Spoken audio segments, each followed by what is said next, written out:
The Galactic Council Chamber was an architectural marvel of floating platforms, shifting holograms, and walls that pulsed like a living organism.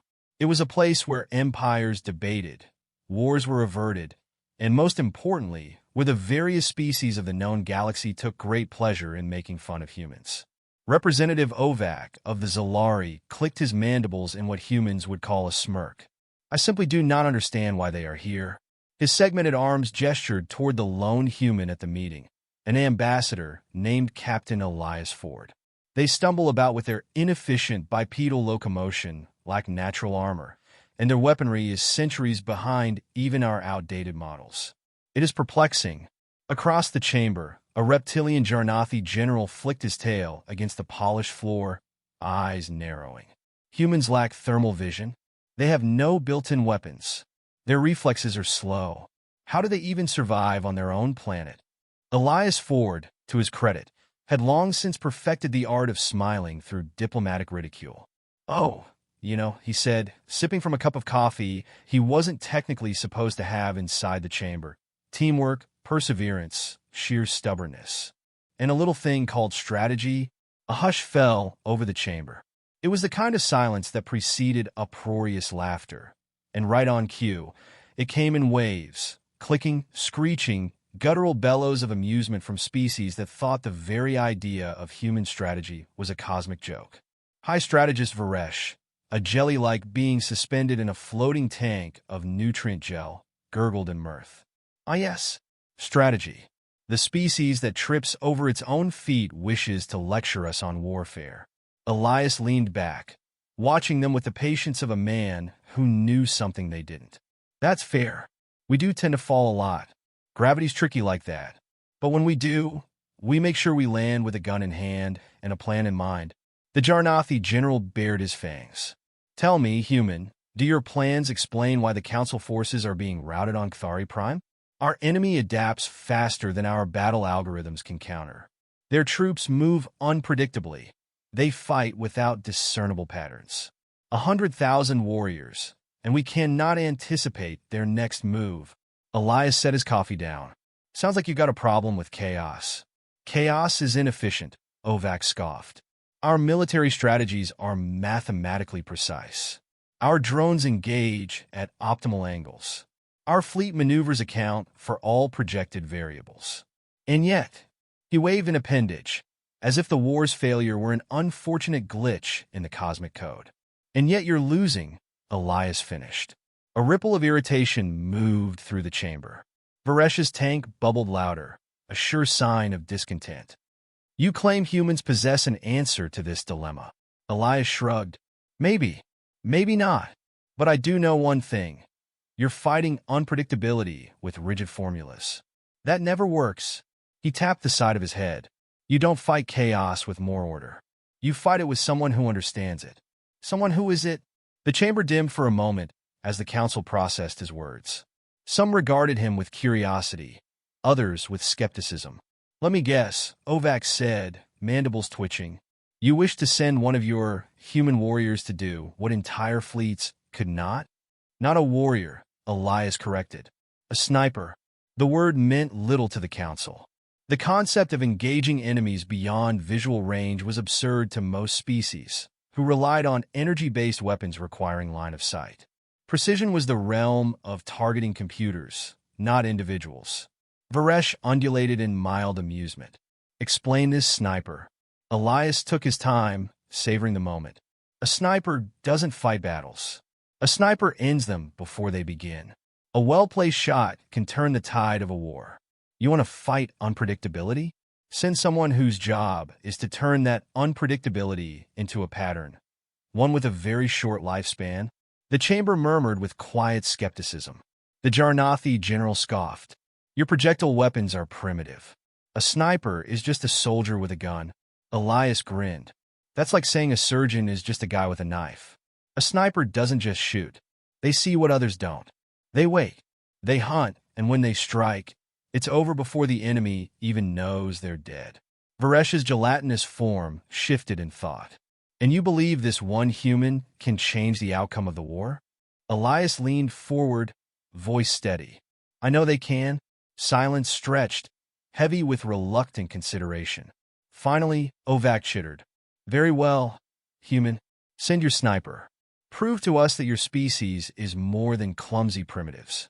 But if they fail, they won't, Elias interrupted. Ovak's mandibles clicked. Confidence. Another human flaw. Elias smirked, lifting his coffee once more. We prefer to call it experience. The dropship rumbled as it entered the atmosphere, shaking like an old washing machine with a grudge. Staff Sergeant Callum Vance sat strapped into his seat, chewing gum with the kind of casual disinterest that only came from having done this far too many times. Across from him, a Zalari flight officer twitched nervously, his compound eyes flicking between Vance and the sniper rifle secured at his side.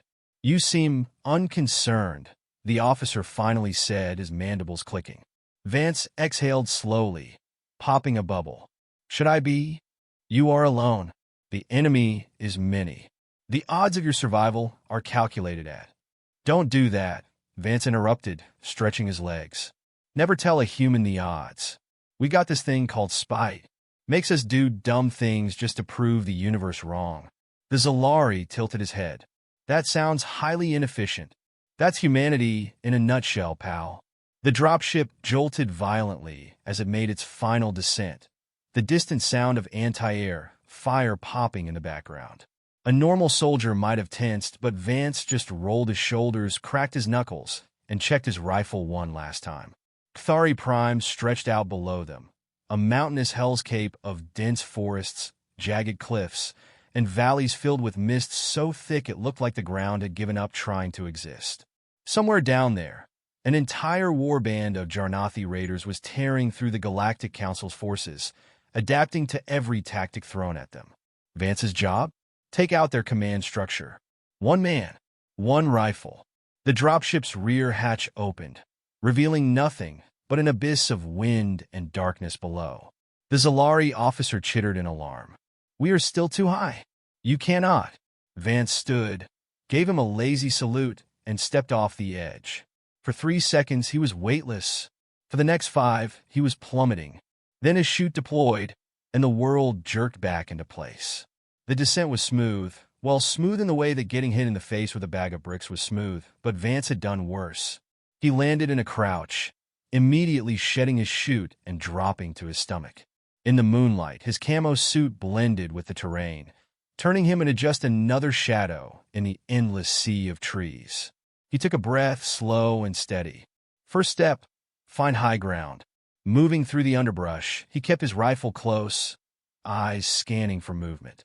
The Jarnathi were big, mean, and covered in thick reptilian plating that made them look like someone had thrown an alligator and a tank into a blender. They fought in packs, hunted by scent, and, most annoyingly, had an uncanny ability to counter council battle strategies. But they weren't used to humans, especially not the kind who could kill from over a mile away. After a few hours of careful movement, Vance found what he was looking for, a rocky outcrop overlooking a Jarnathi encampment nestled between 2 ridges. He adjusted his position, crawling forward inch by inch, until his rifle scope gave him a clear view of his target. Jarnathi warriors moved between tents and makeshift barricades, their armor reflecting the campfire's glow. Vance tracked their patterns, taking his time. No need to rush. A sniper's greatest weapon wasn't his rifle. It was patience. Then he saw him. The Jarnathi commander stood near the center of camp, barking orders in a guttural language full of snarls and hisses. His armor was bulkier, more ornate. He had the posture of someone who'd never once considered that death could come for him from a distance. Vance lined up his shot, exhaled, and a smaller Jarnathi stepped in front of the commander at the last second, and Vance barely stopped himself from pulling the trigger. His jaw tightened. No good. The moment had passed. Cute, he muttered. The commander moved again, weaving through the camp. Vance followed him through the scope, waiting for the next opportunity. He adjusted for wind, accounted for distance. A 1-second delay between pulling the trigger and the bullet hitting its target meant he had to anticipate movement before it happened. Then, as if the universe wanted to apologize for its earlier interference, the commander stopped. Right in the open. Vance took the shot. The campfire flickered. The commander's head snapped back. For a moment, nothing happened. Then he crumpled, and all hell broke loose. Jarnathi warriors roared in confusion, scrambling for cover. Some fired blindly into the night. Others searched for an enemy that wasn't there. Vance stayed still, watching, waiting. The camp's hierarchy shattered instantly. Officers shouted conflicting orders. Warriors bumped into each other, unsure of whether to attack, retreat, or just start shooting and hope for the best. Vance smirked. Welcome to human warfare. He crawled back, careful not to leave a trace. The first shot was never the last. He had more names on his list, more pieces to break. And by the time they realized what was happening, it would already be too late. Vance settled into a concealed position, his rifle at the ready. From this high perch, he could see the aftermath of his shot. Jarnathi warriors milling about in a panic, their once organized formation now a chaotic scramble.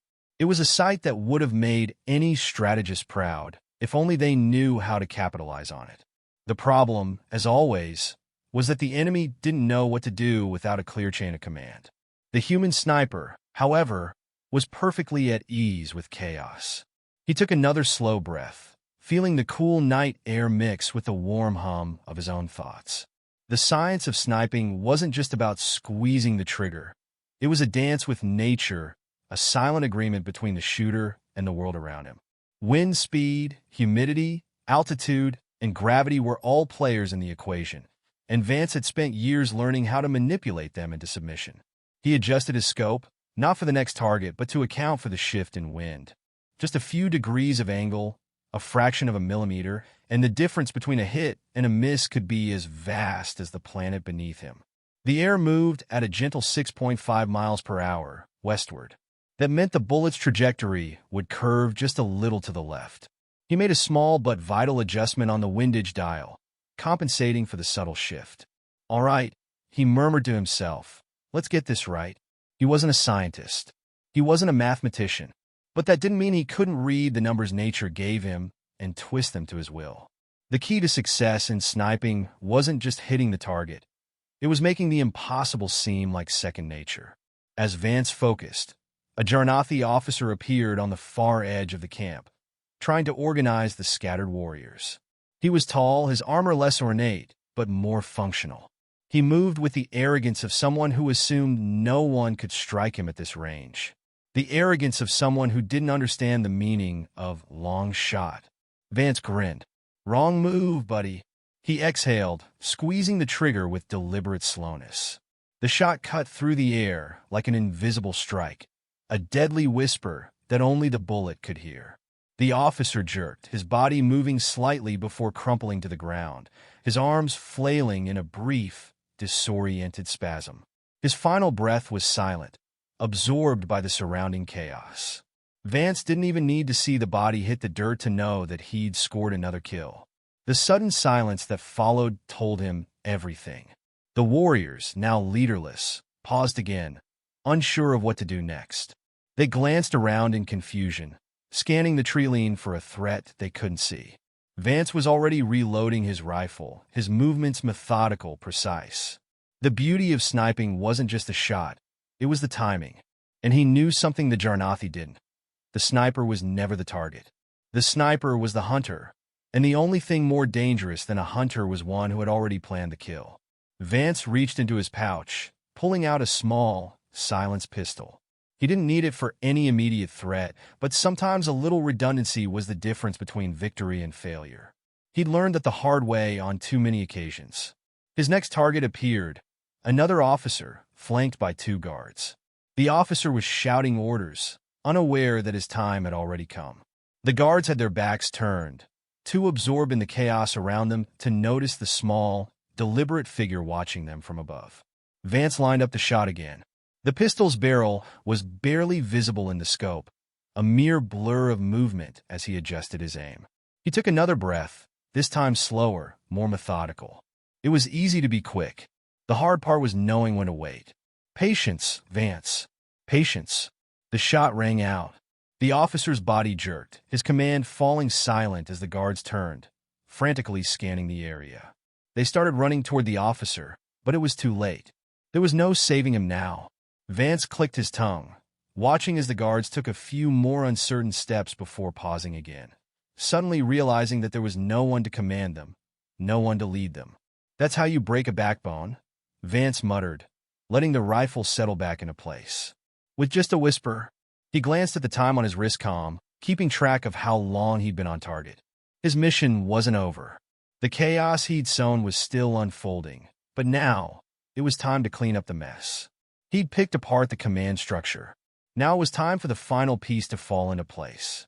As the last Jarnathi soldiers fumbled through their disarray, Vance could feel the pressure building. He'd thrown them off their game, yes, but now came the final test. Would they adapt? Would they finally become the predators they were supposed to be? Or would they panic, crumble under the weight of their uncertainty? In the distance, he saw movement, a small group of warriors, seemingly more organized than the rest, were approaching the center of the camp, where the command tents were still standing. Vance leaned forward, adjusting his position with the same eerie grace that had earned him his reputation. But then, just as he was about to take the shot, a new figure appeared, a smaller Jarnathi, scurrying between tents, carrying some kind of device. Vance blinked. The Jarnathi had no visible weapons on them, but the look in their eyes told a different story. "Ah," Vance muttered to himself. "Back up." It was time to move again. The game was shifting, and it was clear the Jarnathi weren't as dumb as they seemed. Vance wasn't about to let them outsmart him. Not now, not ever. With one last glance at the enemy below, Vance packed up and disappeared into the night, the hum of the wind the only thing left to trace his steps. As always, he knew that this was just the beginning. Vance lay on the cold ground, his breath steady, his pulse slowing as he surveyed the remnants of the Jarnathi camp. It was almost laughable now. These once proud warriors, accustomed to tearing apart the forces of the Galactic Council with ruthless precision, were now huddled in small, scattered groups, their bodies tense, their movements jerky and uncoordinated. The silence between them was deafening. He could hear the faint rustle of their armor as they shifted nervously, the sharp, clipped tones of their guttural language barely audible through the distance. They were looking for leadership, and that, as Vance knew too well, was the crack in their armor. Once you took out the leaders, you didn't just kill their bodies, you killed their confidence. You killed their will to fight. A small group of Jarnathi soldiers huddled around a glowing screen, their faces illuminated by the faint light of a communications device. They were arguing, their voices rising in frustration. Vance didn't need to speak their language to know they were discussing their next move, or lack thereof. Every second they wasted talking was a second closer to their inevitable downfall. He could see it in their postures, a flicker of doubt creeping into their eyes. They were realizing, too late, that their enemies weren't just out of sight. They were out of reach. A grin tugged at the corner of Vance's mouth. He'd seen it before. The panic setting in, the uncertainty creeping like a shadow across their minds. It was the beginning of the end for them. He reached for his rifle, making sure his movements were as slow and deliberate as always. The art of sniping wasn't about speed. It was about patience, about knowing when to wait and when to strike. And right now, he didn't need to fire a shot. The Jarnathi had done it for him. They had already begun their retreat, their disorganization a clear sign that they were flailing. They were scattering, like frightened animals in the wild, unsure of which direction to take. It didn't matter that they were seasoned warriors. When the will to fight evaporated, all the training in the galaxy couldn't save them. Vance watched them stumble through the camp, their heads swiveling nervously, looking for any sign of danger. But the danger was already there. It was inside their minds. It was the terror that gripped them now, the gnawing fear that, no matter where they turned, death would find them. And it would be swift. It would be silent. He pulled out his sidearm, just for show, and aimed it at the nearest tent. The sharp, satisfying crack of a silenced shot rang out, a single bullet punctuating the air like a sudden exclamation point. The Jarnathi nearest to the tent jumped, startled, his eyes wide as he scrambled to find the source of the noise. Vance watched as confusion rippled through the remaining soldiers. The first casualty wasn't a body, it was their morale. The fear spread like wildfire. Their heads whipped around, looking for an enemy that wasn't there. They fired wildly into the trees, screaming orders that no one obeyed. The once dominant force had turned into a disjointed mob, firing at anything and everything, unsure if they were being ambushed or if they were simply losing their minds. Vance chuckled quietly. "That's the trick, isn't it?" he murmured. "Not to kill the enemy, but to make them kill themselves." A low rumble echoed from the heart of the camp. Something was moving, something big. Vance's finger twitched on the trigger, but he didn't take the shot. The Jarnathi were about to make their final mistake. He'd made sure they were cornered. The camp was surrounded by high ridges and dense forest, with no clear escape route. They had nowhere to go, and they knew it. That realization was dawning on them now, but it was too late to reverse the panic that had set in. The Jarnathi had no command, no leadership, no plan. And without those, they were just a bunch of overgrown reptiles with itchy trigger fingers. In the distance, a lone figure emerged from behind a rocky outcrop. One of the remaining Jarnathi, an officer perhaps, trying to restore some semblance of order. He lifted a handheld communicator to his mouth, his claws trembling as he spoke urgently in his native tongue. The soldiers nearest to him ignored his commands, instead continuing to spray bullets in every direction. The officer's frustration grew, his voice rising in a futile attempt to regain control.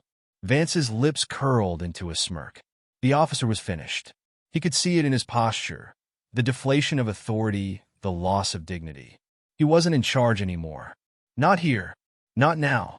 Vance raised his rifle and fired. The officer's body jerked, the communicator falling from his hands as he crumpled to the ground. His last command was a shout that would never reach anyone. The camp erupted into chaos.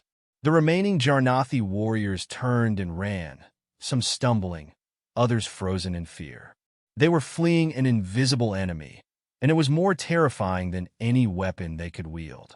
They didn't know where to go, didn't know where the next bullet would come from. They were lost. The sound of their retreating steps faded into the night. Vance watched as the last of them disappeared into the mist, vanishing into the wilderness. He stayed in place for a few more minutes, letting the stillness settle around him. When it was all over, when the only sound left was the wind moving through the trees, Vance finally stood. He took a long, deep breath and surveyed the empty camp. He had done it. He hadn't just defeated them. He had broken them. As he packed up and began his trek back toward the extraction point, Vance couldn't help but chuckle. He had always been a fan of the chaos of war, but there was something particularly satisfying about watching an enemy implode from within. They had never stood a chance. Now that, he said with a grin, is how you break an enemy's will. The extraction point was quiet, too quiet, almost, as Vance made his way through the dense undergrowth. He hadn't expected the mission to go off without a hitch, but as he slung his rifle over his shoulder, the satisfaction of a job well done settled over him like a warm blanket. The last of the Jarnathi had fled, and the remainder of their forces would be licking their wounds for days to come. His work was done. At least, that's what he thought until the hum of a dropship's engines pierced the calm. He didn't need to look up to know it was coming for him. The low roar of the ship's descent signaled that someone, probably the higher-ups from the Galactic Council, had finally realized they needed a cleanup crew. The Council had a habit of sending in the big guns after the mess had already been made. Vance didn't mind. He was used to it. What he didn't like was the idea of someone trying to take credit for a job that he'd already finished. The ship's massive frame appeared above the trees, its silhouette framed by the orange glow of a distant sunset. It touched down in a controlled slide, its thrusters pushing back against the forest as it settled. The hatch opened, and out stepped a pair of Council soldiers, their sleek armor reflecting the last light of the day. One of them, a tall Zalari officer with a sharp jawline and 2 mini medals on his chest, approached Vance. "Sergeant Vance," the officer greeted, his tone stiff, professional. "We're here to secure the area. You may want to stand down." Vance raised an eyebrow. "Stand down?" He glanced around at the empty camp, at the burnt-out fires, at the scattered Jarnathi gear littering the ground. "Seems to me we're already secure." The officer's gaze shifted from the camp to Vance, then back again. "There's still the matter of a full sweep. We can't risk." I've already swept. Vance cut him off. There's nothing left here except a bunch of scared lizards running for the hills. He shrugged. Job's done. You can send in the cleanup crew, but they're not going to find much. The officer blinked, clearly not accustomed to being interrupted, much less spoken to so casually. He cleared his throat. I'm sure you did your best, Sergeant, but I believe we have standard protocols for these situations. It's just better to be thorough. Yeah, protocols. Vance smirked. Tell me something, officer. What's the Council's doctrine when it comes to war? The officer frowned. We rely on superior tactics, superior numbers, and coordinated strikes, right? And you think that's why you guys win wars? Vance chuckled, leaning against a tree. Because your superior tactics and superior numbers always work perfectly, right? The officer opened his mouth to respond but hesitated. Vance could see the wheels turning behind his eyes as he processed the implication.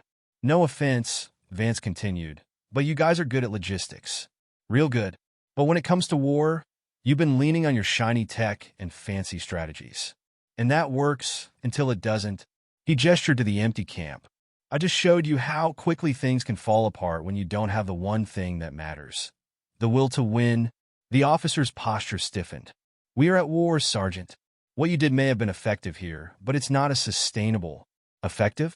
You mean breaking their will to fight in less than a day? Vance interrupted, his voice low and a little amused. You're right. It's not sustainable. Not in the long-term sense. He paused for a moment, looking at the officer as if he were explaining something to a particularly slow student. But when you break the other guy's spirit, you don't need to sustain it. You just need to finish the job. The officer was silent for a long moment. Vance could practically see the gears in his brain grinding as he tried to reconcile what had happened with his own military doctrine. Finally, the officer sighed. I suppose there's more than one way to win a war, he muttered, almost grudgingly. Vance grinned. Exactly. And that's what humanity gets right. It's not about overwhelming firepower or the latest tactics or gadgets. It's about knowing when to strike, knowing when to wait, and knowing that fear is the best weapon in the universe. The officer didn't respond right away, but his eyes narrowed. Vance could tell the man was having a hard time letting go of his pride. That was the thing about the Galactic Council. They were so used to being the big fish in the pond, they never realized how dangerous a small, scrappy fish could be. And when humanity brought that fight to the table, well, the Council wasn't prepared for it. You're right about one thing, the officer finally said, his voice grudging. You certainly got results. Maybe we'll take some lessons from this after all. Vance raised an eyebrow. Lessons? Nah, I'm not in the business of teaching. I'm in the business of making sure my enemies have no idea what hit them until it's too late. He glanced back toward the clearing. And you're welcome to join me in securing this area. But like I said, there's nothing left but dust and broken morale.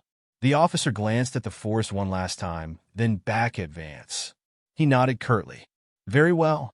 Your method may be unconventional, but it's clear it's effective. I'll make sure the Council takes that into account next time. Vance gave a lazy salute. Glad I could help.